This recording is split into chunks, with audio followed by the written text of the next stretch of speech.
Check out the latest footwear innovation from Adidas, the Adizero Adios Pro 2, which features carbon fiber energy rods that are both lightweight and precisely tuned for a more anatomical transition.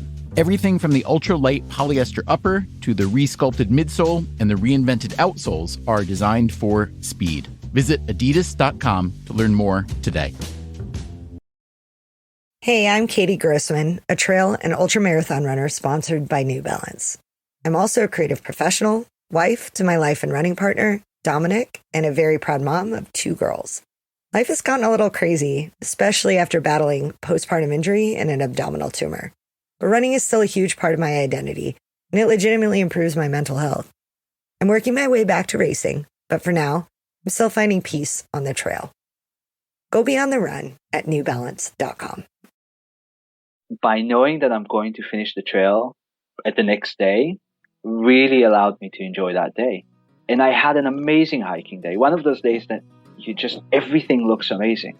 The rocks are shining, and it was just such a lovely day of hiking.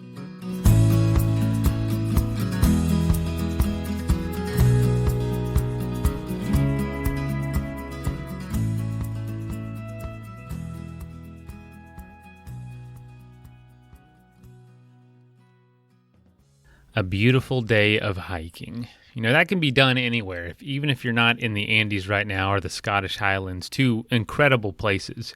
If you live somewhere, maybe a little less exciting, like I do, don't feel like adventure's too far away. It's beautiful to talk about these wonderful places, but I want you to remember, if you live in a place or you have access to a place that isn't on anyone's list to go to, that's okay. Adventure is everywhere.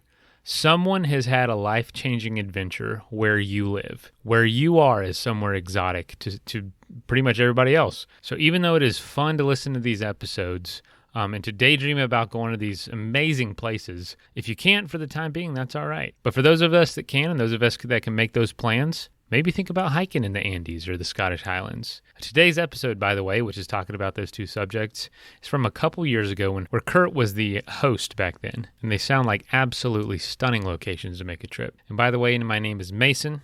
I'm typically the host of the show, but not on Thursdays. I do throwback episodes. And I don't really have any announcements today. So honestly, let's just go ahead and jump right into it.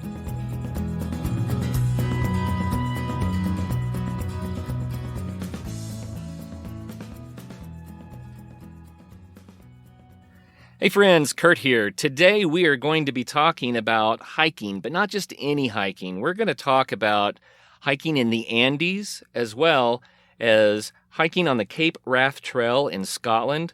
Our guest today is Gilad Nachmani. And Gilad was originally from Israel. He has been in a lot of places. We'll let him tell about that, but places including the UK and Australia. Now he calls Portland, Oregon home. And he also owns an outdoor company that has a couple of really unique products that he designed specifically for kind of a niche needs in the outdoors industry. So we'll be talking about those toward the end of the show as well. But this is going to be a great show about hiking and trekking. And Gilad, welcome to the program. Hi, thank you. So Gilad, give us your background a little bit, first of all. Born in Israel, and then what? Yes. Well, I was born and raised in Israel, kind of in Israel of the 80s and 90s, which is for Americans means the 60s and 70s. Kind of really laid back country, and just went all the way up to my time in the military, done my 3 years of service, and then started traveling. My girlfriend at the time really wanted to visit New Zealand, and I went with her because I haven't had anything interesting to do back when we finished the army. And I got the bug of seeing the world and hiking and backpacking specifically, and came back from 8 months in Australia and New Zealand, started working for an outdoor shop in Jerusalem in Israel, and really, really, really got hooked up with the idea of gear and technical gear and more extreme backpacking. I became a gearhead, and since then I'm completely hooked with gear. So the show is really not about Israel today, but I would be I would be wrong if I didn't get more details because I know a lot of people have not been there and they're probably curious about what it was like to grow up there. It was very interesting. There's probably until the mid 90s, I'd say. It was a very, very, very free, open place. I spent my time outdoors, not because I went backpacking or my parents took me hiking or anything like that. It's just because you were outdoors. There was nothing really else to do. And this is why I said it's probably closer to the 60s and 70s in the US, where kids were just spending their time in the streets. And I used to go to my best friend's house in the kibbutz, which was about 5 orchards down the street. You just walk a couple of kilometers to the house through fruit and the fields, and that's it. So very much an outdoors experience growing up. And then slowly I got into a bit of guidance and helping younger kids go outdoors more often. I started counseling and doing some tour guiding, and just again, this outdoors experience stayed as it is, just going out. It was never about the gear or anything organized. We just took a bag and some canned food and went to sleep somewhere. Nice. I don't want to get into the politics of everything, but I would like to hear from your perspective. In the United States, the news that we get from that side of the world is all about Palestinian conflicts and terrorism and things like that. And I have a suspicion that when you're actually living and growing up in Israel, that's not the only thing that's going on. So what was it like from that respect? Well, first of all, real people live there. So yes, the whole conflict is always there. But at the end of the day, people wake up and go to work and come back and raise kids and do the same boring things that they do everywhere else.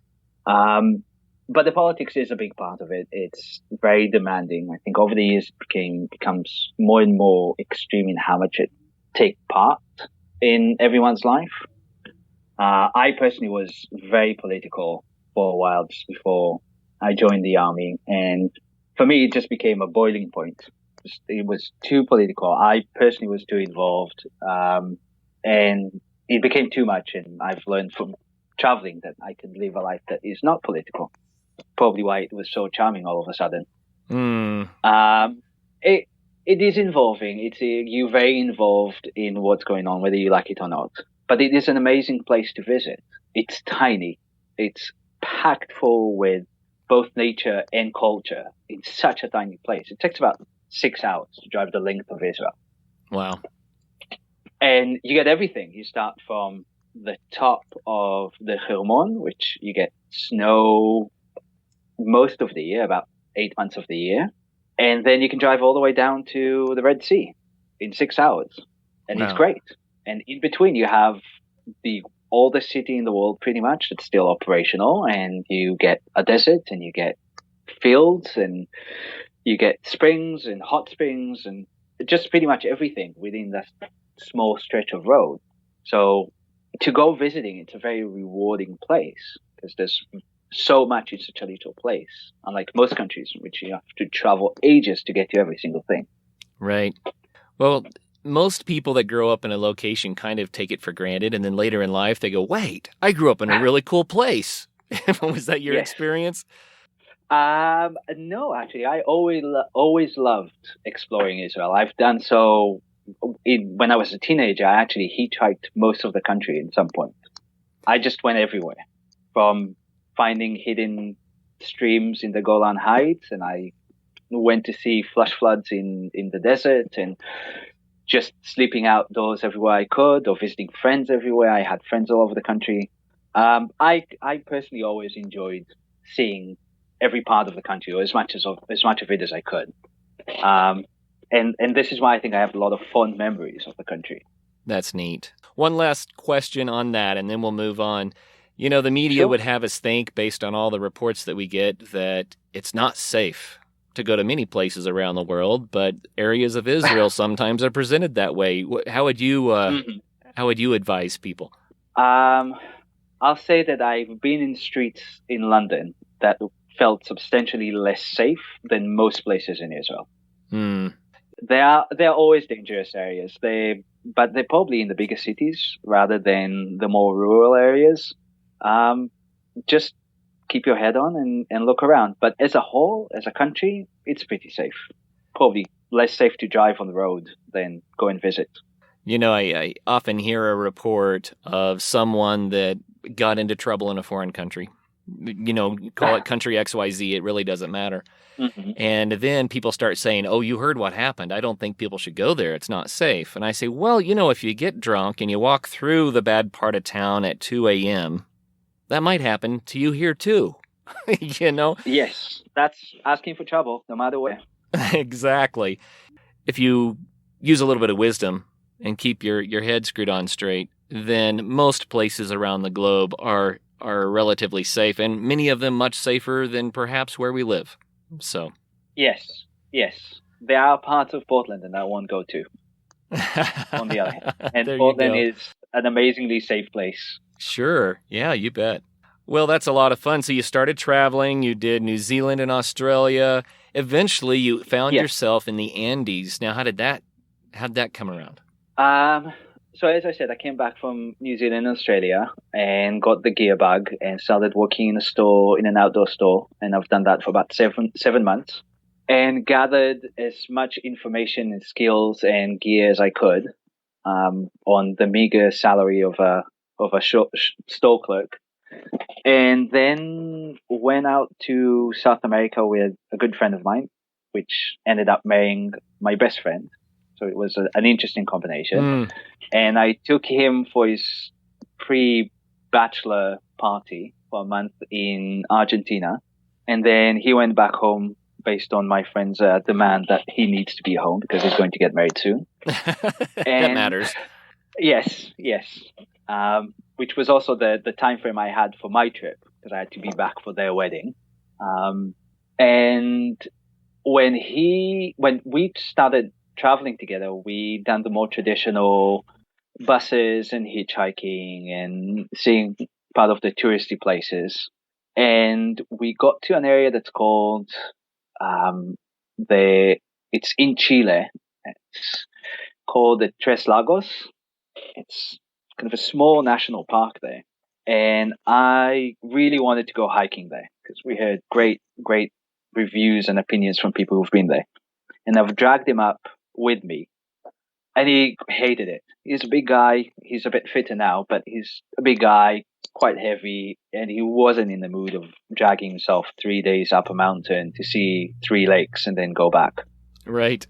So we've done that trip, went back, and I wanted to go on another hike. And he said, no way. I'm staying in the hostel. You go and do whatever you want. So I did. I went hiking and done a trail. It's more of a route. It's called the Villarrica Traverse. It goes from the Villarrica Volcano in Chile all the way to Mt Lanin, which is another volcano. There's about 250 kilometers between them. And I've done that solo. It's the first time that I've fully went hiking by myself. And it was the best experience I've ever done. I knew nothing of what to do. I done all the mistakes possible, from forgetting to filter my water to not bringing enough food, but it was so liberating. Well, that's quite a distance. Yes, I've done probably 70 of that hiking, and then I went down to the road, hitchhiked a bit, just because there's a middle section that's quite long and it's just forested, and I lost patience. I wanted to see the mountains. So I hitchhiked probably about 100 kilometers further on, or 120, and then done some more hiking up to Mt Lanin, where I found the most random guy that was doing snowshoeing up the mountain. And he said, how about you join me? And I did. And I've snowshoed the first time. There was a company there that had a few snowshoes, so I rented snowshoes, and I've climbed a mountain with this guy that I've just met. Nice. For 3 days.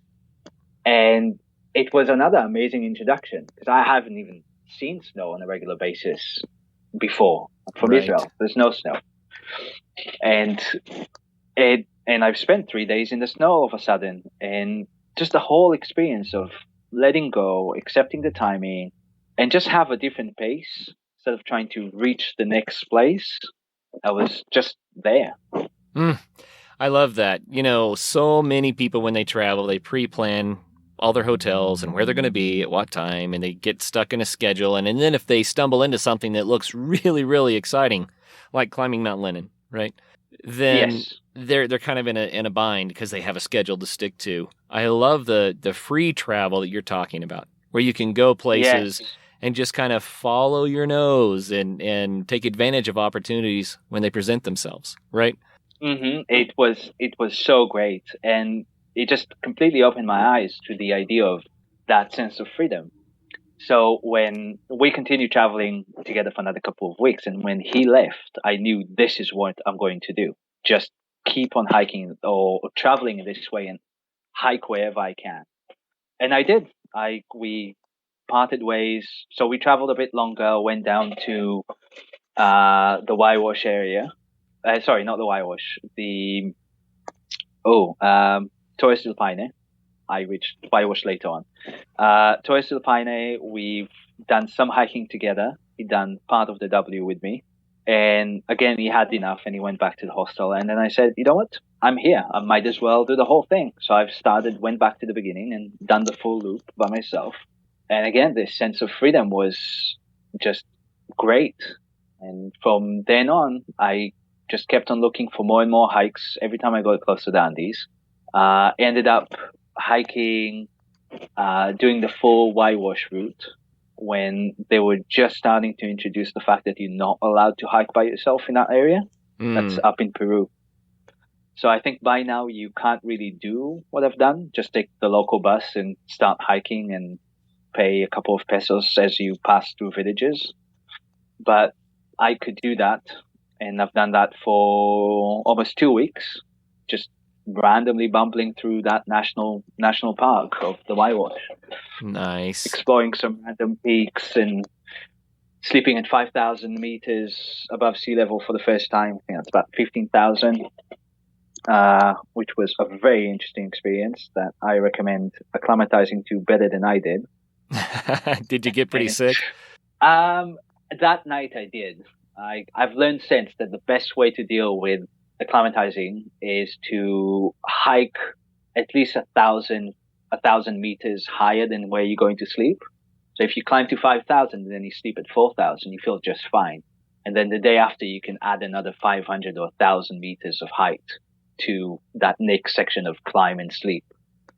And I found that works at least very well for me in terms of acclimatizing quickly. So first day, you climb about 2,000, sleep at 1,000. The day after, climb to 3,000, sleep at 2,000. And then I found that it's very easy for me to adjust that way. So kind of deprive my body and then have a less comfortable sleep. But it allows me to acclimatize quite quickly. Yeah, there's a lot of wisdom in that. That's probably a really good approach. It was trial and error. I probably got myself sick enough times to realize that. So tell us the story of that night. Oh, I've hiked a lot. It was a long day. I think it was the south side of Devil Mountain, just on the west side of Huayhuash. And it was towards the end of my trip, and I thought I'm just fine and I've acclimatized, and I've been in 5,000, 6,000 meters often enough, but I haven't slept that high. And I went up and it was cold. I was sleeping just below the snow line. It was summer, but it was still very snowy. And it was just such a long day, and I finished the pass, and I told myself that I should probably keep on going and get a bit lower, but I was just too tired. So I pitched my tent and lay down. I don't think I even bothered much with dinner. Not that I have had much food at the time, but whatever I had, probably kind of improvised some dinner. And I do remember waking up constantly, just feeling dizzy. And at first light, I just packed up and went down and had a nap, probably about 1,000 meters lower on the other side of the pass, just recovering for the day. But it was just, it's like feeling a bit overhang for a whole night. Yeah. I compare it to feeling car sick. You feel that way. Yeah. But there's a real danger there especially if you're alone, because some people do develop cerebral edema, and that can be incapacitating, even pulmonary edema. Yes. So I probably retroactively, I would say never do that. But most of my adventures include something that I'll look back and say, I should not have done that, and no one else should either. So isn't that how we learn? One of those things. Yes. Now I know how to approach altitude sickness much better. I know how to assess peaks better and where my limits lay. What an amazing life experience to be in such amazing places and to do those things. Overall, how would you kind of describe the Andes? If people are curious about going down there to experience them, what are they going to experience? I think they're vast.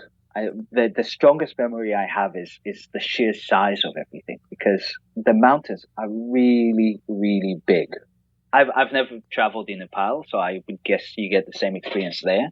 But for me, it felt that the mountains were always big and just open and inviting at the same time. And also they're very secluded, both if you're traveling and when you're hiking. You're by yourself. There are no hikers most of the time. But also when you reach communities, they're just so in the middle of nowhere. I've done part of the back hike of the Andes Trail, and I've reached a family. They were just gathering or getting ready to do the corn harvest, and they had maybe an acre of corn. And I was there, and I'm about twice their size, and I offered to help, and they offered me dinner. So I've picked corn in some nowhere in the Andes with a family, and they fed me dinner. And it's just this kind of hospitality that I haven't encountered anywhere else since, because it hasn't caught up with the rest of the world. So it has this more slow down, laid back, nature in tuned feeling compared to most places. Wow. And isn't that why we go on an adventure in the first place? To slow down. I definitely found it. Let's move on to what has become more of a recent passion for you, because I want to hear about that too. And this is, we're going from the extremes of South America now to Scotland, to the Scottish Highlands, way up in the northern part of the British Isles. So tell us about that. What is that all about? Well, I've started to, as you probably noticed, I like to find the less standard and more hard ways to do things. There are great hikes in the British Isles, and I had to find the one trail that is not actually a trail but a route. So I looked into that because I really want to try the most challenging trail I can find in the UK. And I found this trail or route that runs from Fort William in the southern part of the Scottish Highlands, and it goes all the way up to Cape Wrath. It's a tiny peninsula, the Cape Wrath. And I got really intrigued, started looking into it, found that there's very little information about it, and that got me even more intrigued. And in 2015, well, my original plan was to hike it in 2014, and then I had a daughter, which scrambled all my plans and threw them out the window. And I've postponed my plans for 2015. And in 2015, went hiking it, and it's between 210 to 250 miles of Scottish remoteness. Anyone haven't ever been to Scotland, it feels that you're always remote. Even if you're in a city, it feels remote. And yes, it's just something quite unique about Scotland. I've not found that anywhere else. That you always feel remote, no matter where you are.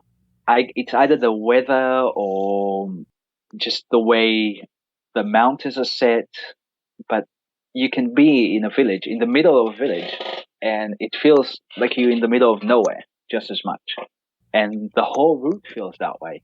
And I got completely hooked and became obsessed with it even more.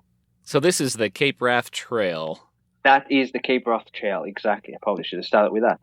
After I've done it in 2015, I got even more intrigued, and I've managed to do that in 10 days, which at the time, I think it was probably not the fastest known time, but it was the fastest recorded time. And I've done it kind of part sufficient. I was picking up food. I've sent food supplies in advance. I've sent one food supply in advance. And at the same year that I've done my trek, they've announced that it's going to be an adventure race of the Cape Wrath ultra adventure. And I got very intrigued and decided to try and beat it myself, that timing. So I've set the following year to try and do that in 8 days, which is the time they set for the adventure race, and try and do the hike again in 2016, and didn't manage to do so. So now I'm walking around with a strong feeling that I have an unfinished business in Scotland. So you get to go back again. It sounds like a place that you really like, though. It is. It's so amazingly, again, it's that remoteness. I can't really explain unless you've been there, because it's quite uniquely Scottish. I've been to areas that have been remote, and it's not that the weather is that extreme or that the distances are very big. It's just the feeling that you get from the combination of the distances they do have, and how the wind is so pounding all the time and relentless and almost trying to kick you out. And it's so hostile feeling that you have to be there. Yeah, I can see how that could kind of get under your skin and make you want you to come back and experience it all over again. So you're doing this during what time of the year? I've done it, the first time I've done it in May, and the second time I've done it in April, which are theoretically the best time. So April, May is the best time to do that specific route, because you still have a bit of snow, and it's before the very warm winds are coming in, so you have less precipitation, and before we're getting into the dry season, and that's midge season in Scotland. I've heard the midges there can be horrible. Yes. If you've been to New Zealand, they are as evil as the sandflies that you get in southern New Zealand.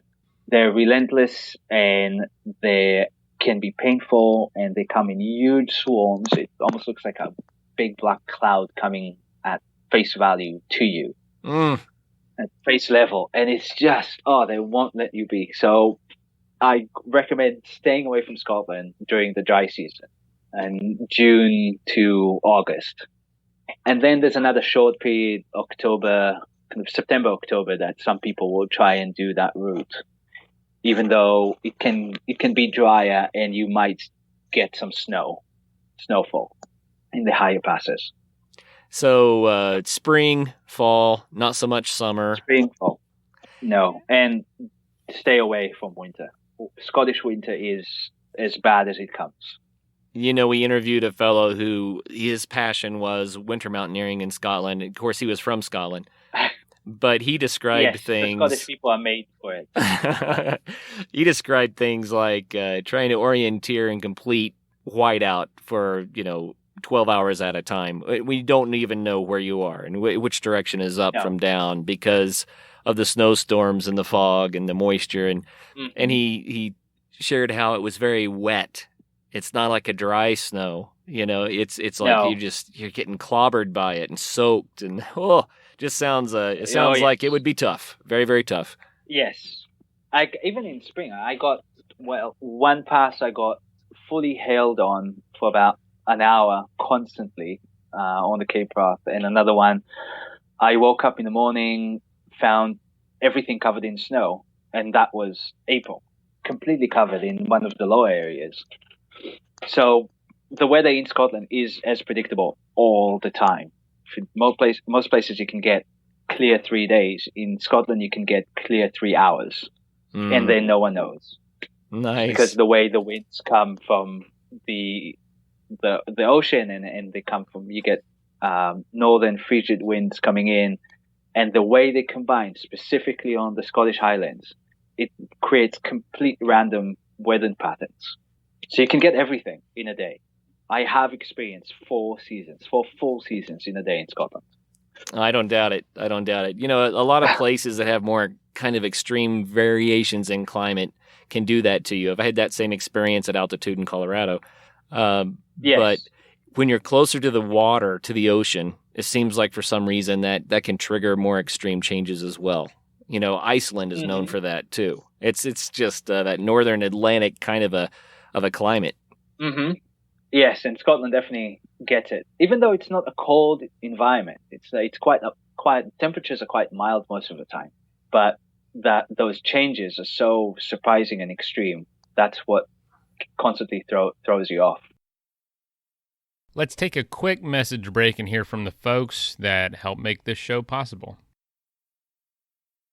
Eating healthy and taking care of your body before and after adventures is obviously very important, but a lot of us are busy, so it can be hard to do. So that's why I recommend Green Chef, which is the first USDA certified organic meal kit company. Today, they have offices in 3 different states and deliver meal kits totally across the country. Everything you need is right in the box, delivered right to your front door with seasonal organic ingredients to make amazingly delicious dinners. It all comes pre-proportioned and ready to go, saves you time, and it's super easy to prepare. It's pretty much foolproof. They say if you can make toast, you can make their recipes. And they've got different plans for different tastes like paleo, vegan, and whatnot. And they work closely with farmers to supply responsibly grown organic ingredients. So Green Chef is also proud to be a carbon neutral company, so all their packaging is 100% reusable, recyclable, or compostable. And they also actively offset all the emissions they use. So if you'd like to find out more, go to greenchef.com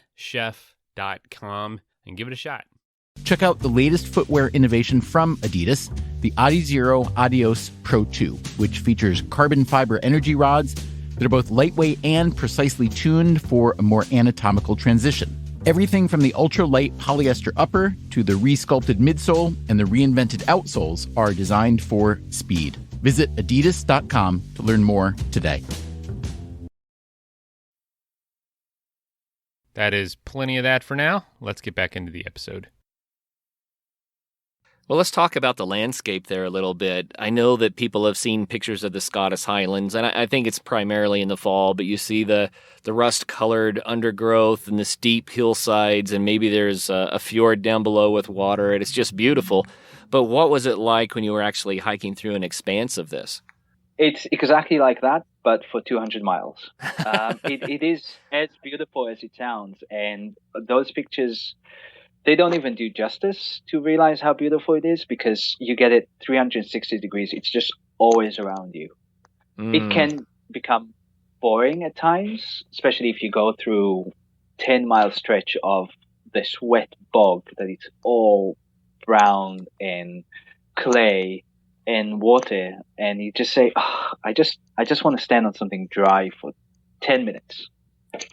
But it stays this beauty, and when you go to the top of a pass and you see the shores of the loch just below you, and if you hit it right with the timing and you get the sunset, it's stunning because all those colors are glowing.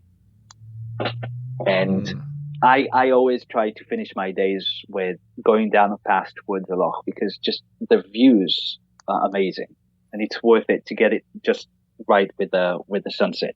It sounds delightful. Refreshing, too. Yes. So even when you soaking cold, it's still, the views are worth it, unless you get a whiteout, which does happen sometimes. Some of my favorite climbs have been in whiteout, though, because then instead of the big views, you're looking at the little ones, and somehow it just kind of draws you in to experience what's right at hand. Yes. And you get, and because it's such a wet environment, you get a lot of small growth. There are not many trees. I think they're now trying to reforest part of Scotland. But the Scottish Highlands are pretty much all flat and barely any trees.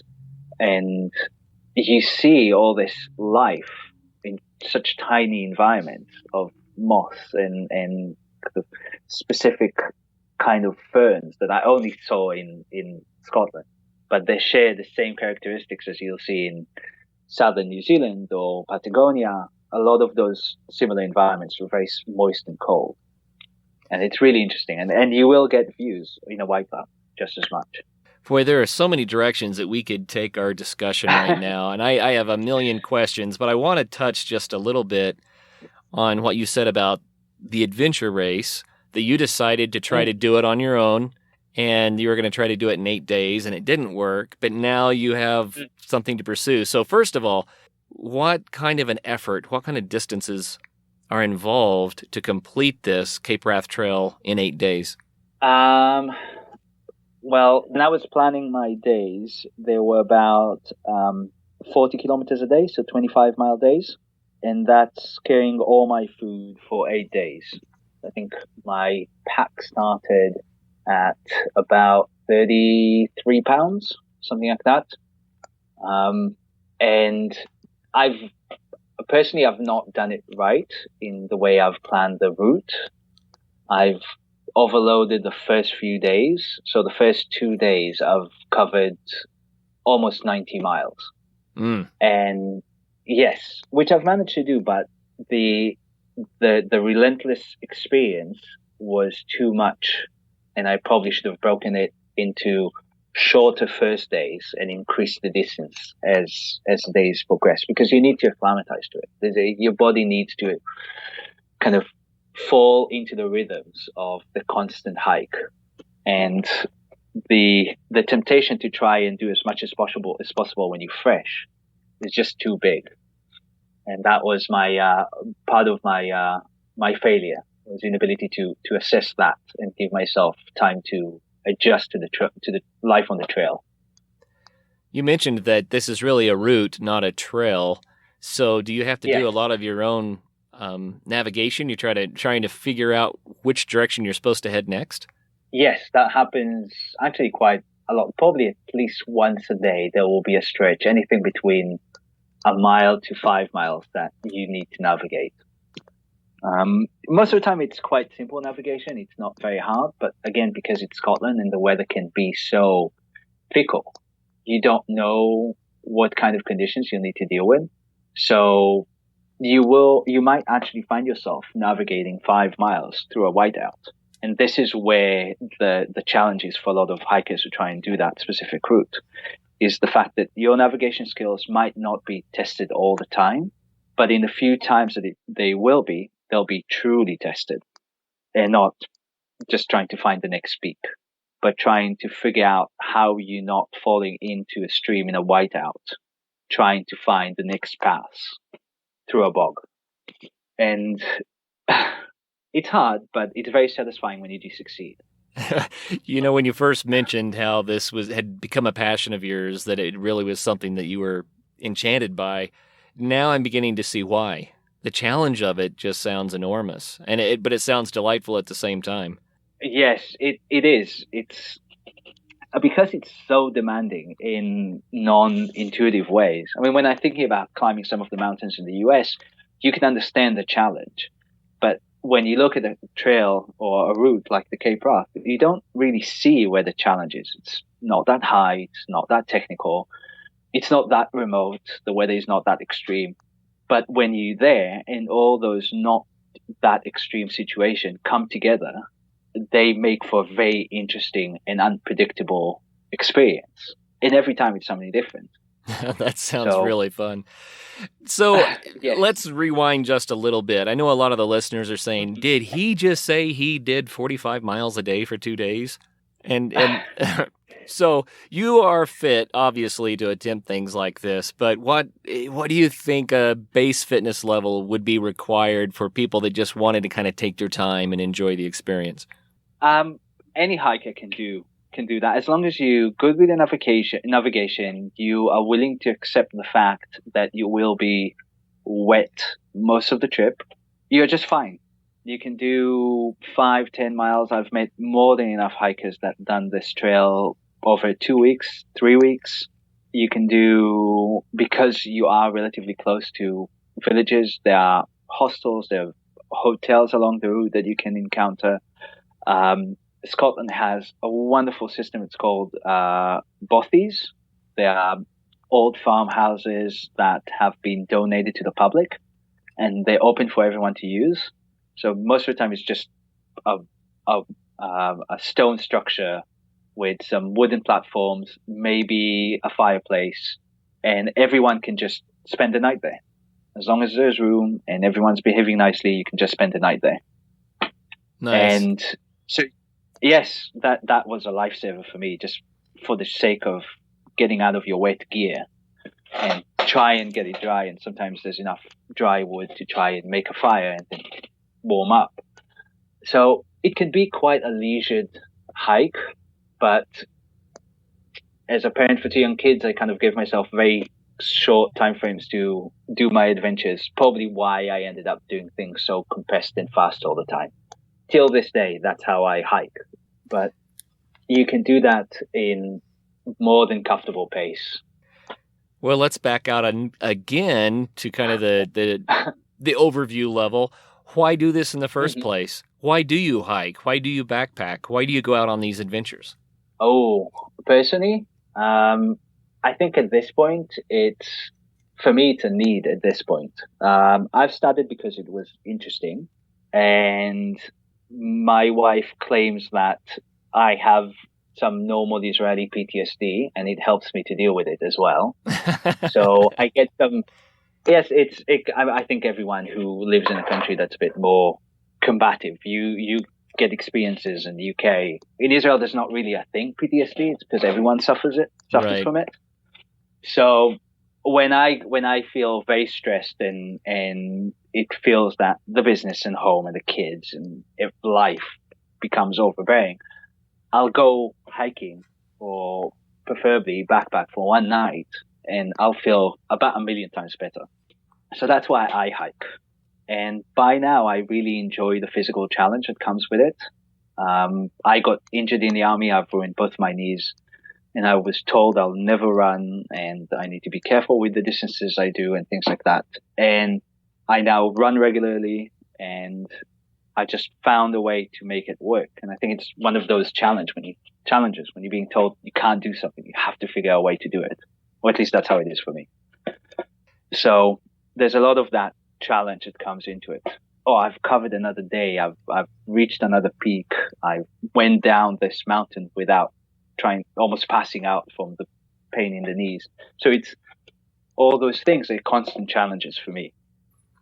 You know, I totally get that. I everything that you said there, the challenge of it, as well as a way to get away from everything and unwind, to reset yourself emotionally and spiritually. You know, it all makes sense. Those are the same reasons that I like to get out. And I do 14ers for the challenge of it, and I do backpacking for the unwind that I need to unplug. You know what I mean? I totally get it, and I think it's beautiful therapy. It really works. Mm-hmm. And it's probably the cheapest therapy I know, besides buying constant gear. Otherwise, it's probably the best, cheapest therapy I've ever met. That's fantastic. So on this Cape Wrath Trail, so you said, now I've got something hanging out there that I still have to try to do. So you are planning on going back to try to do the 8-day trip?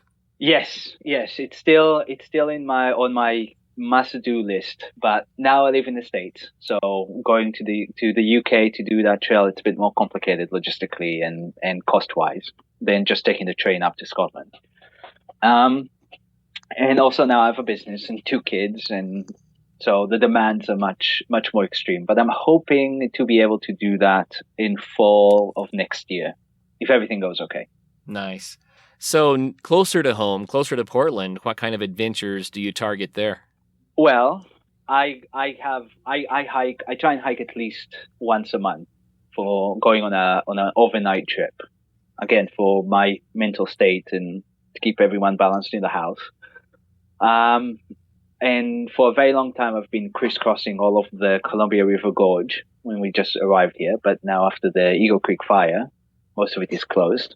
So I've been exploring further and further away. I have the Timberline Lodge Trail, which is a 43 miles trail around the peak of Mount Hood on my to-do list for this summer.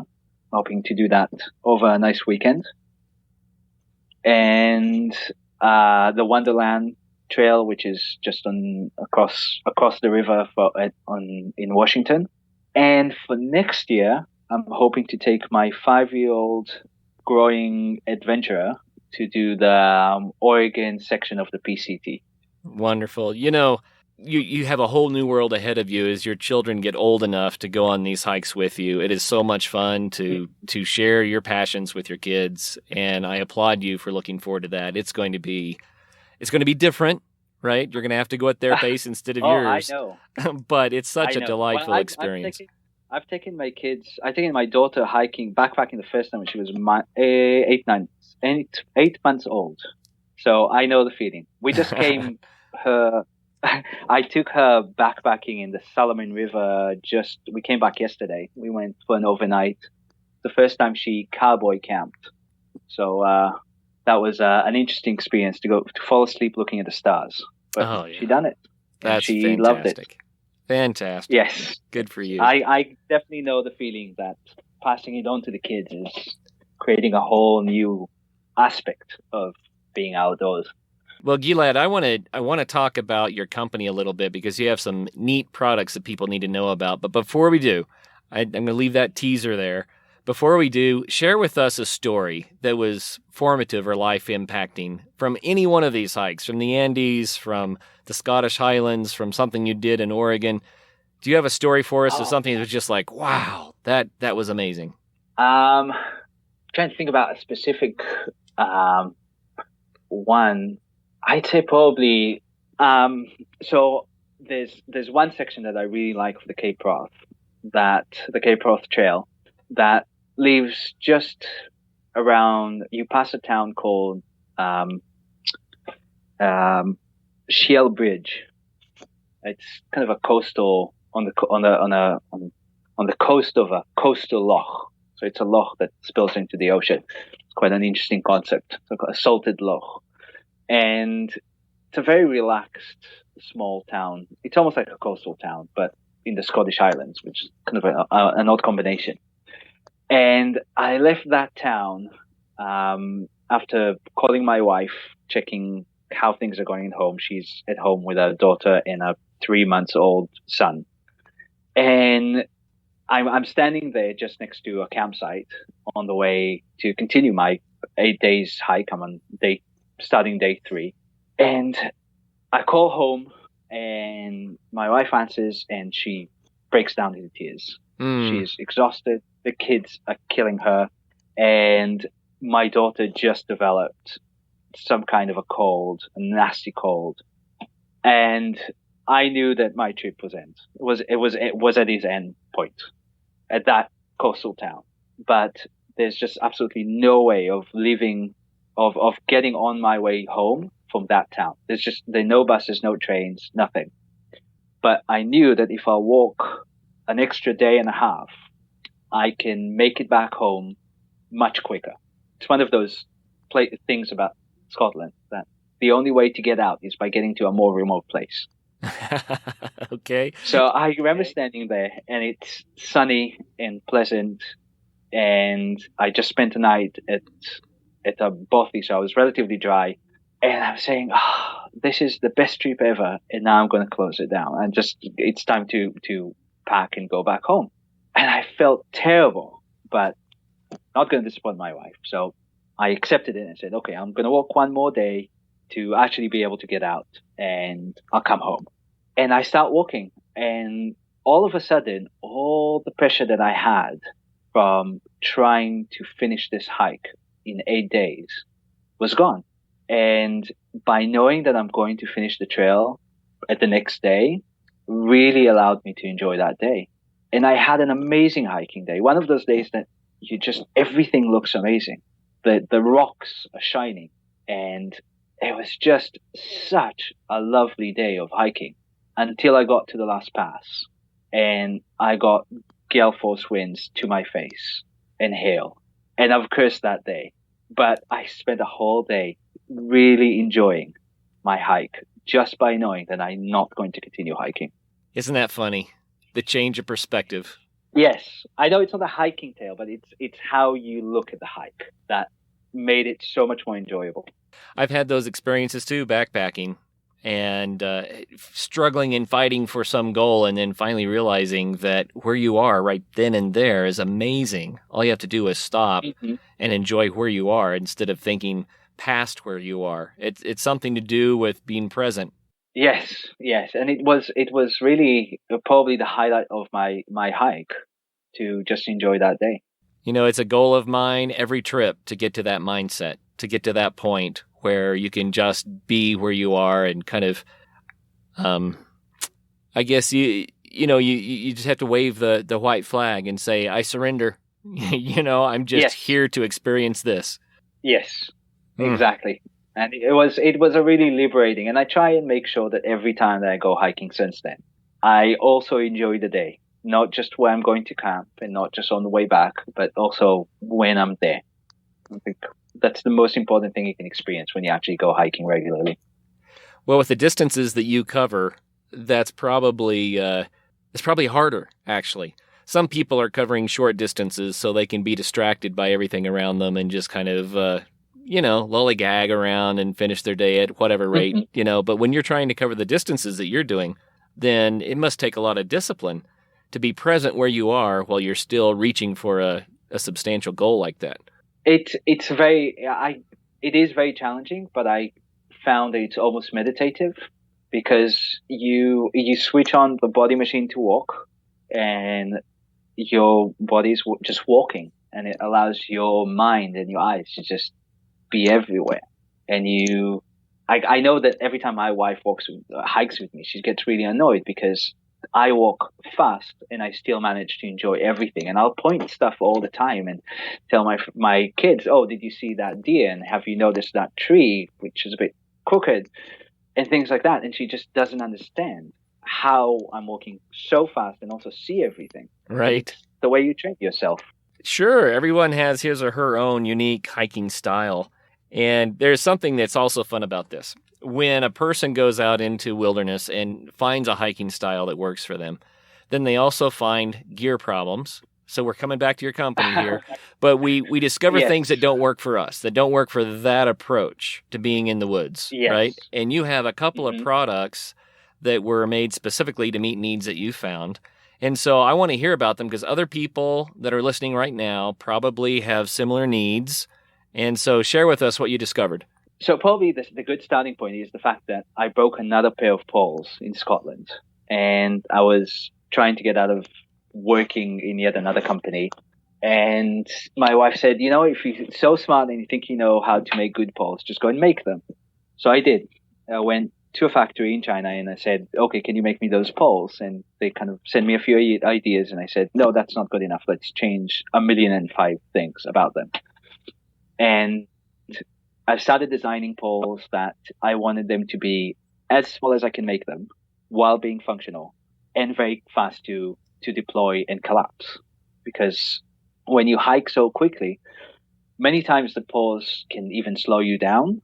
So when you're in a straight stretch, just as when you're running, so you fall into a very comfortable rhythm if the trail is easy. So you don't actually want the poles because they might slow you down. So I want something I can take out quickly and deploy and use quickly, and then collapse them quickly when I need to do something else. And I had the Black Diamond Z poles back that I broke, and the idea of spending another $200 in buying another pair of poles was too harsh. So I went up and made those poles, and I've managed to make them 14.5 inches long when they're closed. And I know it's a very odd number to go for, but it's exactly the length of most shoulder straps on backpacks. Okay. So if you have those tiny loops, usually for hydration tubes and things like that, you can actually fit the poles into those. So my poles don't sit in the side pocket of my backpack. They sit on my shoulder straps. So they're handy. You can grab them and put them away easily without even taking your pack off. Exactly. I'm not taking my pack off. They're super fast to take, and I can only get one at a time if I need. And by now it takes me about 2 seconds to deploy them, even less if I'm really paying attention to what I'm doing. So I wanted something so intuitive and so easy, and that's what I've made.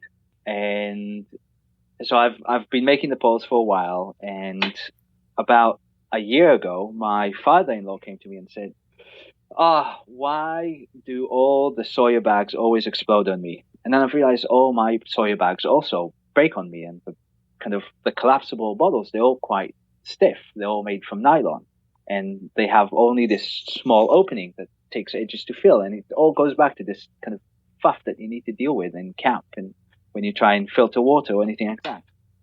So I made water container called a Vecto.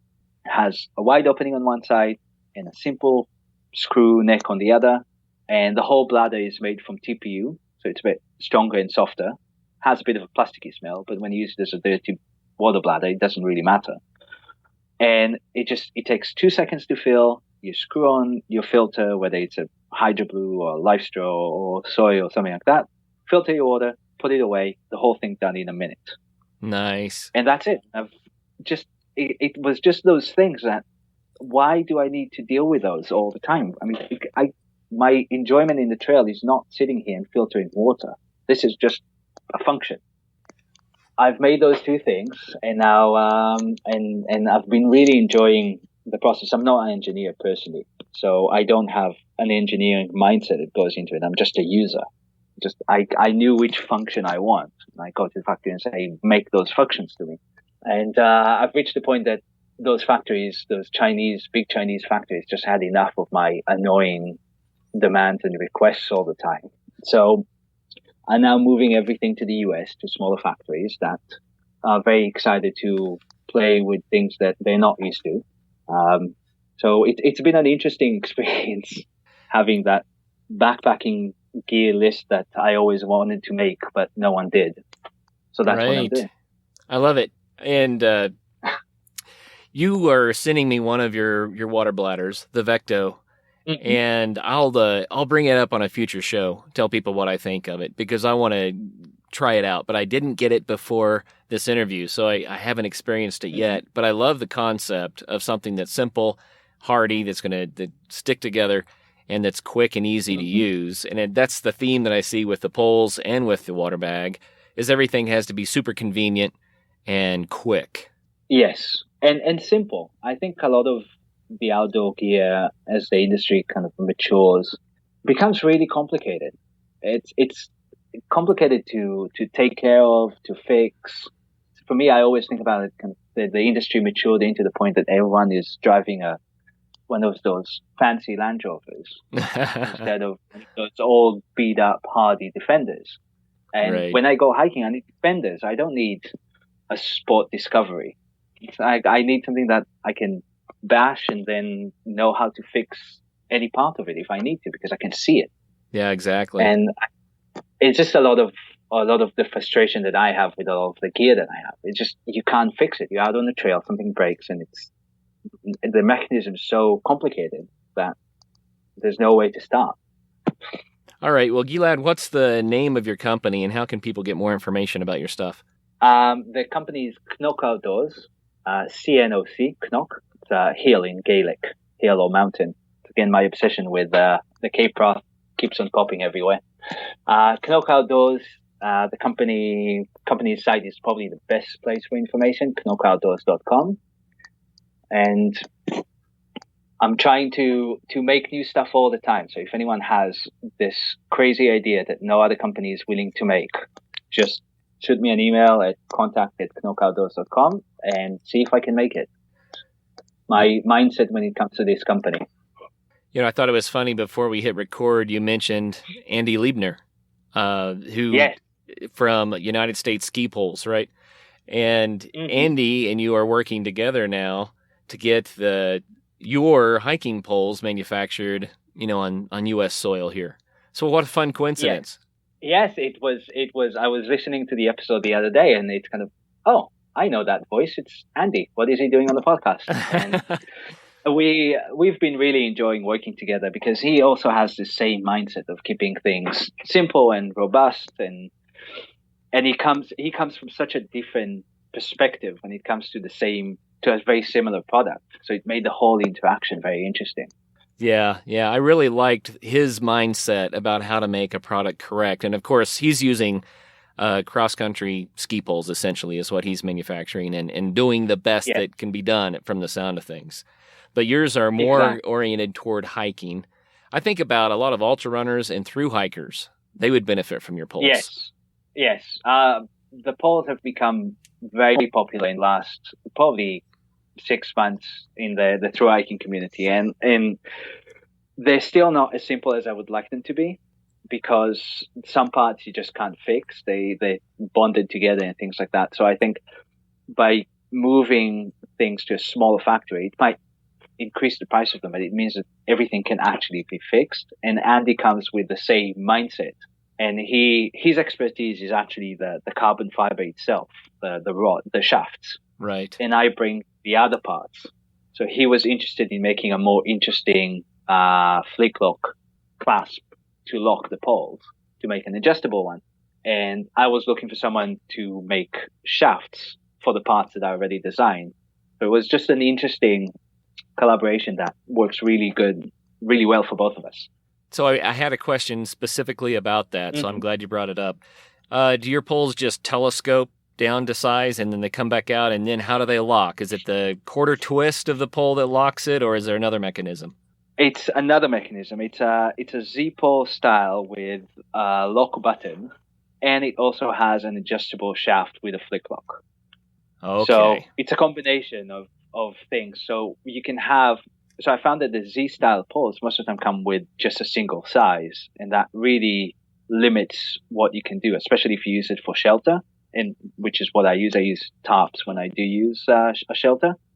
So I want an adjustable length pole, but I want the ease of having that quick lock system like the Z-pole.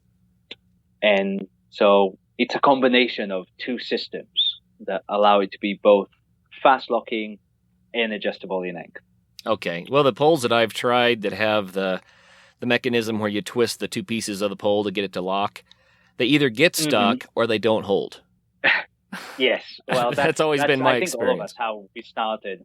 It's how the poles the first pair of poles that I had, that's the one, the kind I had. But yes, the internal telescopic system just does not work over time.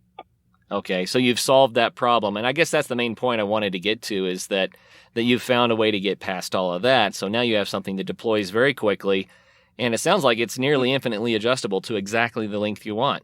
Yes.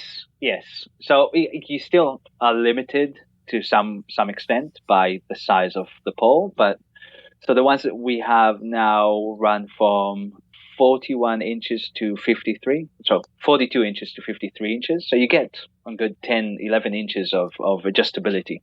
Nice.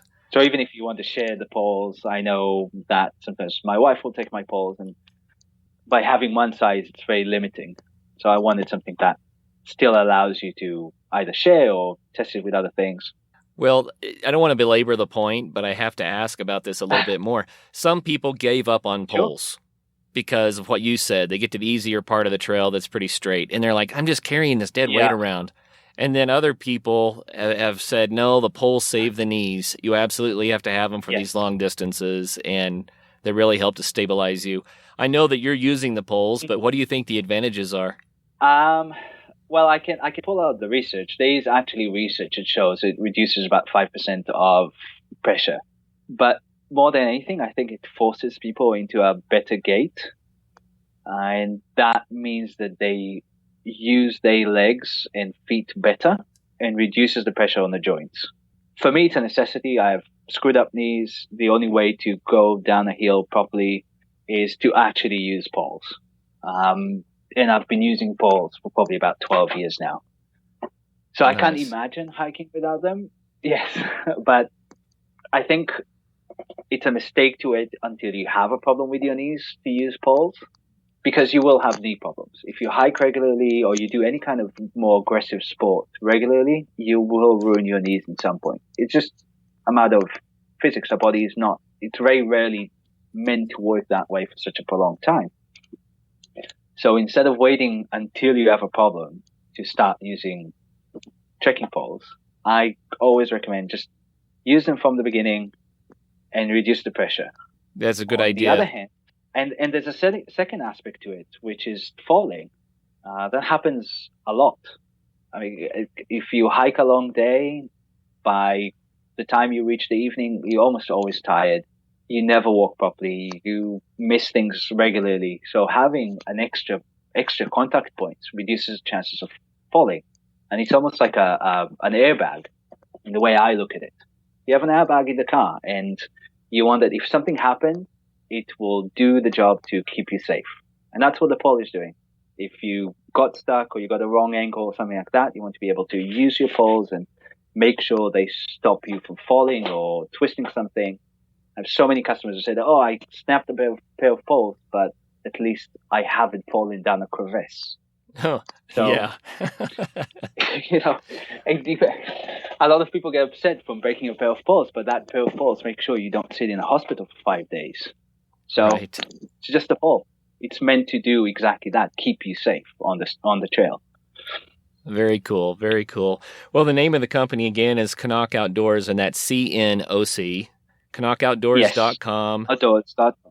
Mm-hmm. And Gilad Nachmani, thank you so much for being on the Adventure Sports Podcast. It's been a pleasure.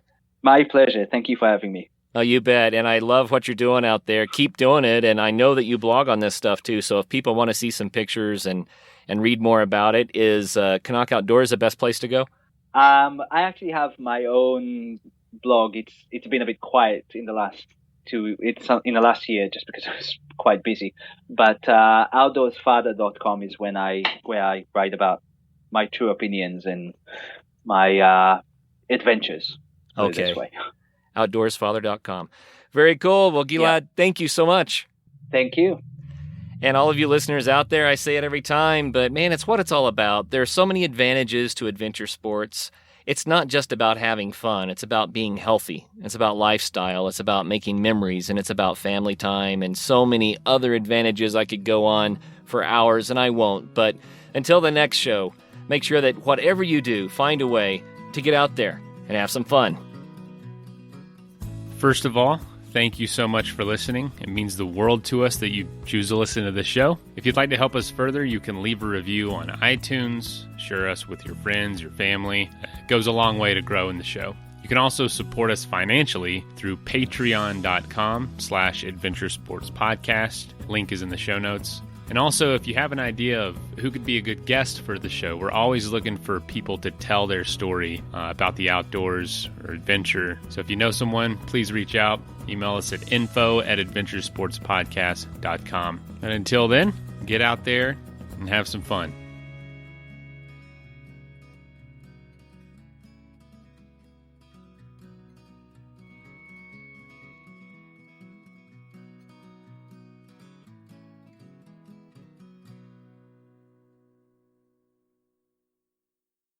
Check out the latest footwear innovation from Adidas, the Adizero Adios Pro 2, which features carbon fiber energy rods that are both lightweight and precisely tuned for a more anatomical transition. Everything from the ultra-light polyester upper to the re-sculpted midsole and the reinvented outsoles are designed for speed. Visit adidas.com to learn more today. In South Dakota, we're looking forward to exploring new roads and wide open spaces. When you're ready to travel, go great places. Learn more at travelsouthdakota.com.